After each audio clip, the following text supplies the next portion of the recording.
So this week, so we've seen the taxi drivers as well as the small businesses and the market merchants on the road protesting because of their inaccessibility to the Solidarity Fund, which they were left out of. And the protest was sealed with a meeting at the Prefecture of Saint Martin, where representative of l'Union Nationale des Taxis was present in order to provide support and also that guidance with regards to the administrative process as well as the possible administrative loopholes. We're going to talk about what transpired on that day. This representative also happens to be a newly re-elected official from the commune of Trois-Rivières in Guadeloupe. Let's see what transpired and let's see how hopeful this fight can continue to be. So today I'm very honored to have Jimmy Foster out of the commune of Trois-Rivières that is with us here on Saint Martin. Welcome to Saint Martin, Mr. Foster. Thank you very much. Oh my God, you speak English? I try. Oh my God, it's the end of the world. Tu sais que je suis also part Guadeloupean, right?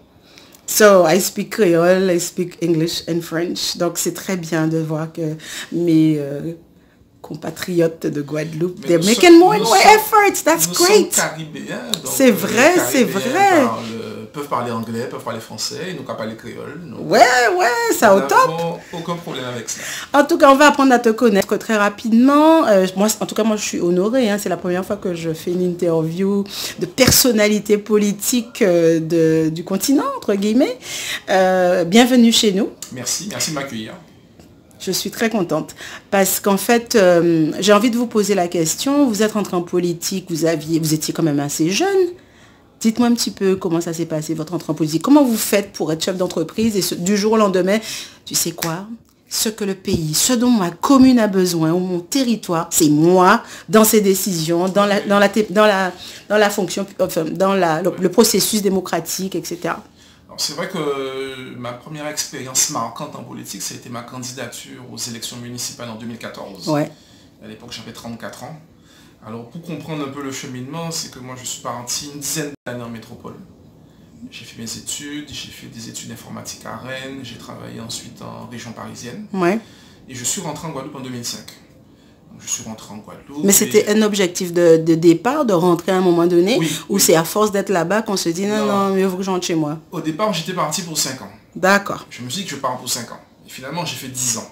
Et au bout des 10 ans, j'arrivais à un tournant. C'était soit je rentrais à ce moment-là, ou soit après, ça aurait été compliqué.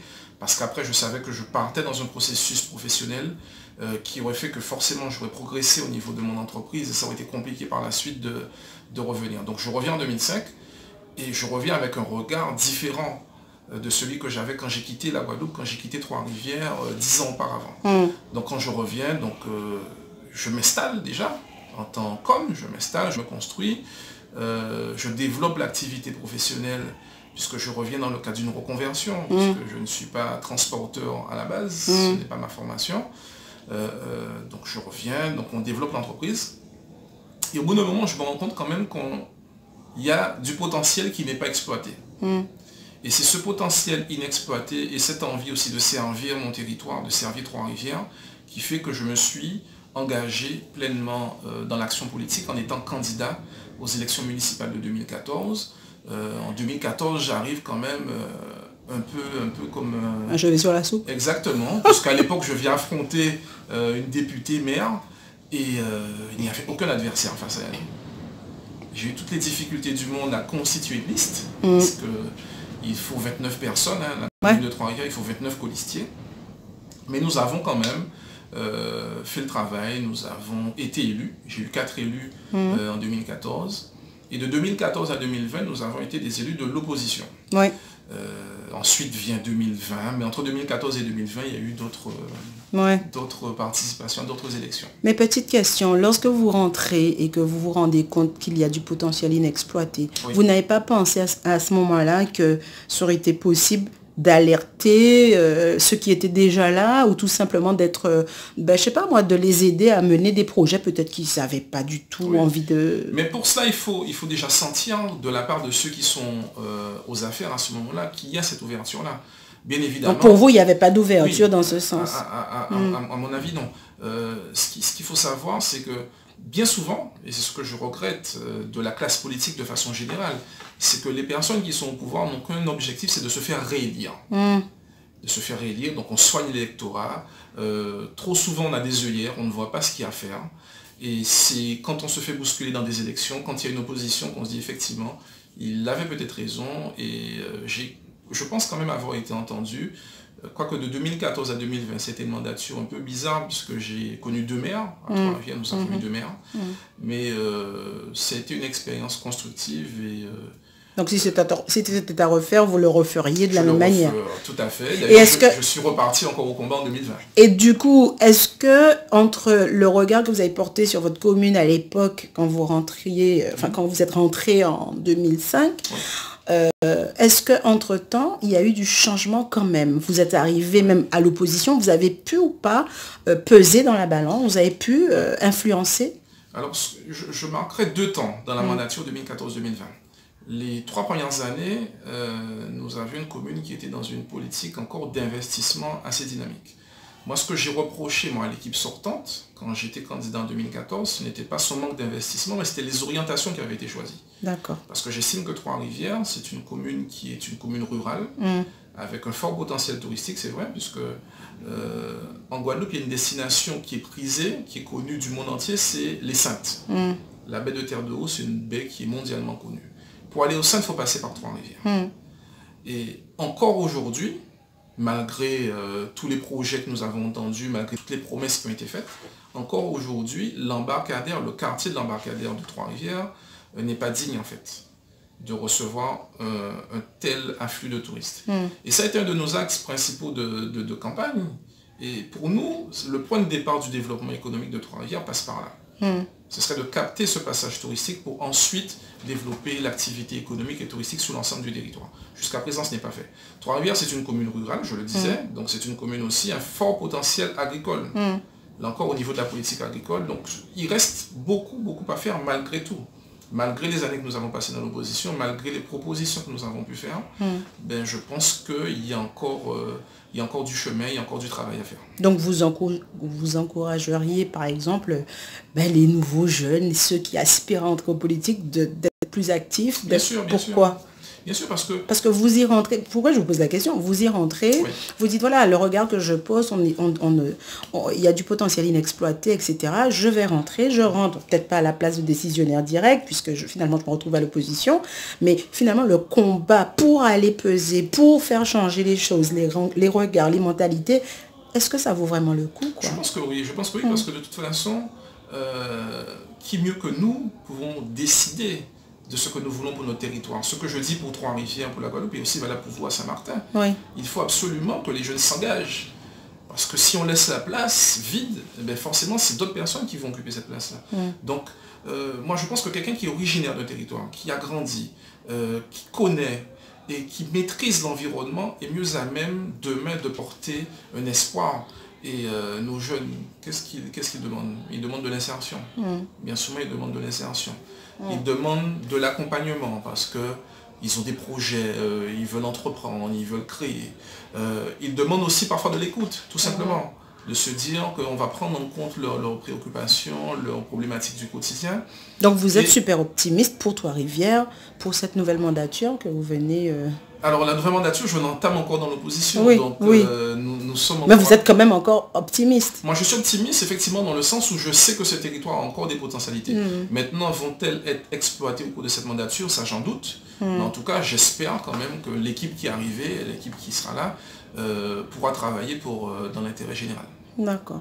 En tout cas, c'est bien de comprendre un petit peu votre parcours et comment vous appréhendez les choses. Pour ce qui est de votre passage à Saint-Martin, on vous a vu aux côtés des taxis ou des taxiteurs à Marigot aujourd'hui qui parlent d'un certain nombre de difficultés. quel regard vous avez porté ou quelle attention vous portez sur la problématique exposée aujourd'hui? Ouais. Alors déjà, pour situer ma présence ici, c'est qu'on a parlé d'un côté d'une de mes casquettes, mais avant d'être engagé en politique, je suis avant tout un chef d'entreprise. Oui. Et je suis un chef d'entreprise où j'exploite plusieurs taxis en Guadeloupe. Vous avez un petit réseau, quoi, le petit Uber du coin. Non, pas Uber quand même. Uber, c'est un mot qu'il ne faut pas trop employer en présence des taxiteurs, si vous ne voulez pas vous faire d'ennemis. C'est vrai, c'est vrai, c'est vrai. Mais voilà, donc j'ai une entreprise et je suis vice-président de l'Union nationale des taxis, la section Guadeloupe, de l'UNT, donc qui est une organisation professionnelle qui est reconnue aujourd'hui sur le territoire de la Guadeloupe pour les actions que nous avons menées pour la défense de notre métier. Parce que trop souvent, les artisans taxis étaient considérés comme des gars pas sérieux, des gars qui n'étaient pas formés, des gars qui n'étaient pas agréables. Enfin, c'est l'image que nous avions des artisans taxis auparavant en Guadeloupe. Et nous sommes arrivés avec une nouvelle génération à changer le regard des Guadeloupéens, à changer le regard des autorités. Aujourd'hui, il faut savoir que... C'est un métier désormais respecté. Respecté, parce que nous avons démontré notre capacité à maîtriser les dossiers, à connaître les textes, puisque aujourd'hui, nous sommes assis à la table, que ce soit le CTIG qui s'occupe des affaires de tourisme en Guadeloupe, que ce soit la sous-préfecture qui est l'autorité qui est compétente en matière de taxi, les différentes communes avec leurs commissions de taxi, la sécurité sociale, puisqu'il faut savoir aussi que bon nombre de taxis en Guadeloupe, nous sommes conventionnés avec la CGSS pour le transport de malades assis. Donc nous avons mené ce travail-là qui était de faire reconnaître et de faire respecter notre métier, puisque c'est un métier. C'est un métier, il y a une formation, on n'accède pas comme ça, n'importe qui ne peut pas dire qu'il est taxi. C'est très marrant, vous dites que conventionné au niveau de la sécurité sociale. Parce que nous, de chez nous, le taxi, pour nous, c'est une affaire de tourisme. Et on n'associe pas spécialement la notion de tourisme de santé. Exactement. Pourtant, ça existe. Le tourisme de santé existe. Et même sans aller jusqu'au tourisme de santé, il y a la clientèle locale. Et ça peut être aussi, peut-être demain, pour les artisans taxis de Saint-Martin, une source de diversification. Ça peut être une activité annexe à leur activité principale qui doit rester le tourisme, puisque Saint-Martin est une île touristique, mais il y a ce volet-là qu'ils pourraient éventuellement développer. Donc, fort de cette expérience que nous avons pu mettre en place en Guadeloupe, j'ai été invité ici aujourd'hui par l'association, le syndicat Sonicab, pour participer avec eux. Donc, j'ai pris un peu quelques renseignements avant de venir, donc je me suis assuré qu'il s'agissait d'une manifestation pacifique, puisque moi, je ne suis pas venu ici pour mettre le désordre sur le territoire de Saint-Martin, d'essayer de comprendre un peu la problématique. Alors la problématique principale, et c'est celle qui nous a emmené cet après-midi à la préfecture, c'est le non-paiement ou le retard de paiement sur le fonds de solidarité. Puisqu'il faut savoir, je rappelle que l'État français, donc le président de la République, a décidé, suite à la crise sanitaire que nous traversons aujourd'hui, parce que je dis que nous traversons parce que nous y sommes encore. Crise sanitaire qui a enclenché une crise économique, de grosses difficultés pour les entreprises. Donc il y a un fonds de solidarité qui a été mis en place.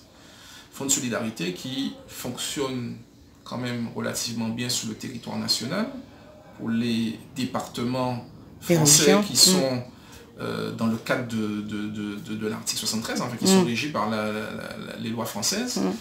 Et on se rend compte qu'ici à Saint-Martin, et peut-être aussi dans d'autres collectivités d'outre-mer, bon, je ne sais pas, mais je prends l'exemple de Saint-Martin puisque c'est ce qui nous concerne aujourd'hui, il y a une difficulté dans le fait où ce n'est plus la compétence fiscale est aujourd'hui détenue ici, en local. Oui. Et le fonds de solidarité, il est payé par le ministère des Finances. Donc ça fait que le paiement n'est pas fluide. Le processus n'est pas aussi fluide que pour une entreprise qui sera basée en Guadeloupe, qui sera basée à Bordeaux, à Marseille. Parce qu'il y a une étape supplémentaire qui fait qu'il y a une navette entre le moment où le chef d'entreprise va déposer sa demande sur la plateforme, donc qui est traitée au niveau national, il y a une navette qui revient ici, et quand cette navette revient ici, il y a un contrôle des pièces. Et ensuite, les dossiers, une fois qu'ils sont validés, ils sont retransmis pour le paiement. Et c'est l'objet de la réunion de cet après-midi en préfecture, c'était justement de voir un peu comment on arrive à fluidifier ce processus-là. Et on s'est rendu compte qu'au-delà des dossiers, effectivement, puisque là aussi il faut le dire, il y a des dossiers qui sont aujourd'hui pas éligibles pour un certain nombre de critères qui ne sont pas respectés. Mais au-delà de ces dossiers-là, il y a des dossiers qui peuvent être mis en paiement très rapidement, à condition que les entreprises qui ont fait les demandes et qui ont eu des remarques, des retours de la part des services des impôts fassent le nécessaire. Et c'est ce que nous allons nous atteler à faire. Est-ce qu'on a encore de la marge pour faire le nécessaire lorsqu'ils disent « mais oui, mais on nous a déjà envoyé un refus ». Est-ce que le fait d'avoir reçu un refus est-ce qu'il n'y a pas clôture de dossier dès qu'on reçoit le refus? En fait, la notion de refus, il faut être très prudent en fait, quand on emploie ce terme-là. Parce que ce qu'on peut appeler un refus, c'est peut-être juste une demande de pièces complémentaires. D'accord. Donc tout est dans le même lot, voilà, pour l'instant. Parce que quand on vous dit le dossier en attente, oui, il peut être en attente parce que, là on nous a clairement dit, par exemple, il y a des problèmes d'IBAN. Est-ce qu'il faut que l'IBAN soit effectivement au même nom que le nom de l'entreprise?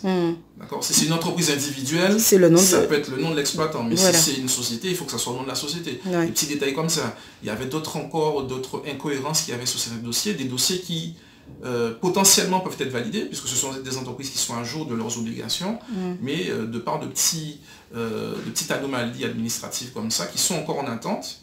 Et le souci que nous avons, c'est ce que nous ont fait remonter aujourd'hui les services de l'État, c'est que les relances qui ont été faites aujourd'hui sont restées sans réponse. Donc l'engagement que nous avons pris cet après-midi en préfecture, c'est effectivement d'apporter une attention sur ces dossiers-là, d'envoyer les éléments complémentaires et d'avoir un suivi vraiment très particulier sur les dossiers qui peuvent être traités rapidement, parce qu'il faut savoir que là on parle d'entreprises, donc derrière ce sont des personnes. Donc, ce sont des personnes qui depuis le mois de mars n'ont pas de revenus. Donc il faut vraiment aller vite. N'ont pas de revenus et n'ont pas d'activité à développer aujourd'hui au sens large, puisqu'il n'y a pas encore le retour des touristes, l'afflux des touristes américains, on ne sait pas trop ce que ça va donner, même avec une ouverture de l'aéroport au 1er juillet, sachant qu'il y a également au niveau international, tous les États doivent décider quelles frontières seront réouvertes ou pas, etc. etc. Est-ce que les taxiteurs, parce qu'il n'y avait pas que les taxiteurs, mais il y avait les taxiteurs, il y avait les commerçantes ambulantes, il y avait, je sais pas moi, il y avait tous les artisans, on va dire. Il y avait des chauffeurs de bus, etc.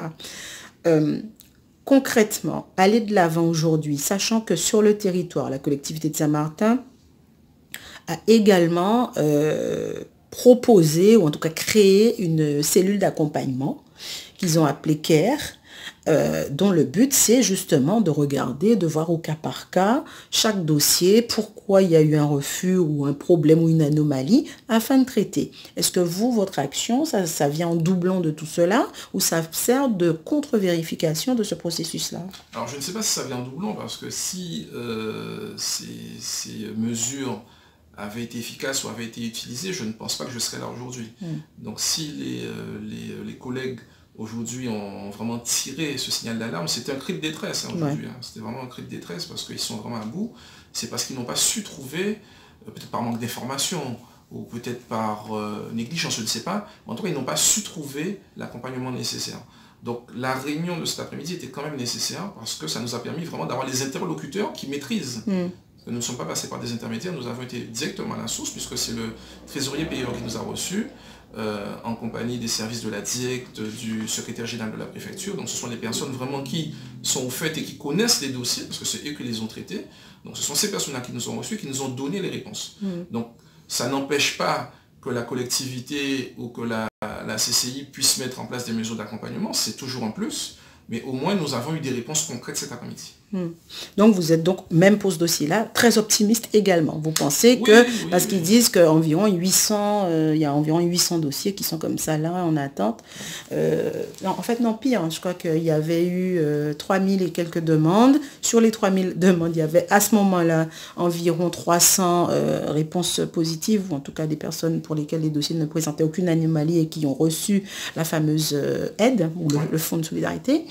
Et tout le reste, il y avait environ 800 et quelques dossiers avec anomalie, 300 refus, soit catégoriques ou... Bon, j'utilise les termes qui nous ont été proposés. Je ne sais pas aujourd'hui si ce refus veut dire que c'est un dossier clos ou quoi, mais bon, peu importe. On sait qu'il y a il n'y avait, je sais pas, il y a environ 3 semaines, un mois, que environ 300 dossiers qui étaient réellement sans faute, avec les paiements de fait, etc. La etc. question, c'est que le territoire de Saint-Martin présente aujourd'hui le plus fort taux de dossiers qui n'ont pas été traités. Par rapport au nombre de dossiers qui ont, pas été validés. Pardon. Oui, validés. Ouais. Parmi les dossiers qui ont été traités, en pourcentage, c'est Saint-Martin qui a le plus fort taux de rejet ou de dossiers en attente. Alors ça veut dire qu'il y a quand même un problème. Il y a un problème de fond qu'il faudra, au-delà même de cet aspect de fonds de solidarité, je pense qu'il y a un problème de fond qu'il faudra réellement régler ici, par une structuration des différents corps de métier, par un accompagnement, par de la formation, mais il faudra vraiment accompagner ces entrepreneurs-là. Est-ce que vous conseillez aux taxiteurs je suppose, est-ce qu'il faut une adhésion à l'Association nationale des taxis, ou comment ça se passe, et le fait d'adhérer, qu'est-ce que ça leur apporte en plus? Je pense qu'il faut d'abord se regrouper. D'accord. Il faut se regrouper. Regrouper comme quoi? Un GIE, une coopérative? Pas forcément, mais se regrouper en organisation professionnelle. Parce que bien souvent, c'est le manque d'information. Quand on est membre d'une organisation professionnelle, quelle qu'elle soit, l'information on l'a. Puisque nous avons des représentants qui font redescendre les informations. Moi, je prends le cas de mon organisation professionnelle. Les textes à peine sortis, nous les connaissons, nous informons nos mandants, nous incitons tous nos mandants à faire des demandes rapidement, ce qui fait que nous sommes parmi les premiers services systématiquement parce que nous avons l'information. Bien souvent, ce qui manque, c'est l'accès à l'information. Pourtant, on est à l'ère du numérique. On est à l'ère du numérique, mais vous avez aussi des métiers qui sont vieillissants. Je vois aujourd'hui les artisans taxi, les taxiteurs à Saint-Martin. Donc ce sont beaucoup de personnes aussi qui ne sont peut-être pas tout à fait au fait de ces nouvelles technologies et qui sont peut-être de très bons professionnels sur le terrain, certainement de très bons professionnels, mais qui ne sont pas de bons administratifs derrière. Donc il faut tenir compte de ça. C'est vrai qu'on est à l'ère du tout numérique maintenant. On ne peut pas demander la même chose à tous. Les services de l'État, ils ne reçoivent plus quasiment, il faut faire un forcing pour être reçu. On vous renvoie systématiquement vers des plateformes, mais tout le monde ne maîtrise pas malheureusement. C'est sûr. Justement, c'est ce que je demandais. Enfin, ce que vous dites que vous les représentez, enfin, l'Association nationale des taxis. Donc, est-ce qu'il y a un système d'adhésion des taxis, et si tel est le cas, ça veut dire que vous leur envoyez des informations en temps et en heure, vous faites un système de réseau de diffusion ou des formations, enfin, je sais pas. Nous sommes la délégation de Guadeloupe. Après, Saint-Martin n'étant plus commune de Guadeloupe, Saint-Martin étant un territoire, s'il faut accompagner les artisans taxis locaux vers cette structuration-là, vers la création peut-être d'une section locale à Saint-Martin, nous sommes prêts à le faire. Nous sommes prêts à le faire, nous sommes même prêts à venir régulièrement. J'ai échangé ce matin encore avec les représentants.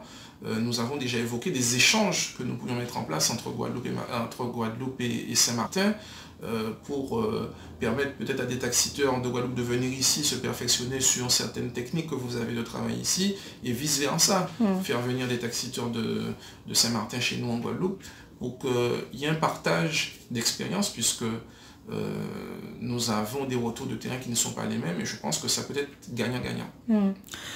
Pour terminer, parce que je sais que... est-ce qu'aujourd'hui, au niveau administratif, vous avez vu ou vous avez pu voir s'il y a une différence de traitement entre ce que vous avez vécu en Guadeloupe et ce qui se fait à Saint-Martin en termes de pratique, le côté pratico-pratique, est-ce qu'il est identique? Est-ce qu'on nous demande plus de documents qu'ailleurs, par exemple? Est-ce qu'on nous demande... le traitement du fonds de solidarité? Oui. Alors, la grosse différence, c'est que Guadeloupe étant département français, c'est un traitement automatisé. Ça veut dire que c'est un système déclaratif. Système déclaratif, ça veut dire qu'on fait confiance, on part du principe que vous faites une déclaration et qu'on fait confiance à la déclaration. Aux informations que vous fournissez. Ouais. Libre à vous demain, en cas de contrôle, en cas de vérification, de pouvoir justifier que les éléments que vous avez donnés étaient justes. La différence de traitement qu'il peut y avoir, c'est qu'ici, il y a vraiment une vérification. C'est-à-dire que l'aspect déclaratif, l'aspect confiance en amont, n'est pas forcément le même, puisque ici, il y a une vraie vérification des services de la DGFiP au niveau local. Voilà, donc ça peut expliquer aussi le fait qu'il y ait plus de rejets ou de dossiers en attente à Saint-Martin parce qu'il y a une vérification plus accrue des dossiers. Merci beaucoup, Monsieur Fosta. Est-ce qu'on vous reverra de très tôt, hein, puisque l'affaire des taxis, ça va continuer? Ben, vous savez, dès que les amis de Saint-Martin ont besoin de moi, ils vont vous inviter. Ils vont nous inviter. Nous nous ferons plaisir. Peut-être que ça ne sera pas forcément moi, ça sera peut-être un autre représentant de notre organisation, mais nous nous ferons plaisir d'être présents.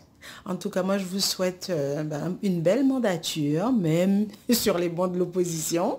Je vous souhaite également une belle continuation.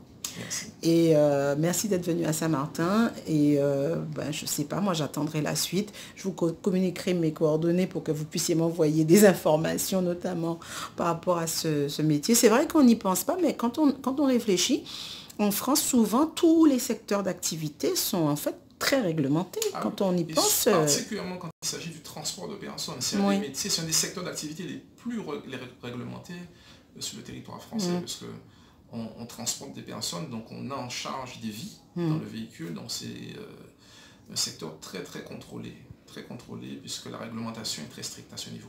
Un mot d'encouragement pour la fin? Le mot d'encouragement, c'est de dire aux Saint-Martinois que l'espoir est là, puisque vous avez aussi sur ce territoire-là des atouts à faire valoir, puisque c'est une destination touristique, c'est une destination qui est connue. Vous avez une fierté saint-martinoise aussi, que j'ai pu ressentir encore aujourd'hui et que je ressens encore à travers l'entretien que nous avons tous les deux actuellement. Donc il faut garder cette fierté-là et il faut aller de l'avant en se disant que l'avenir ne peut être que meilleur. Merci beaucoup. Merci à vous.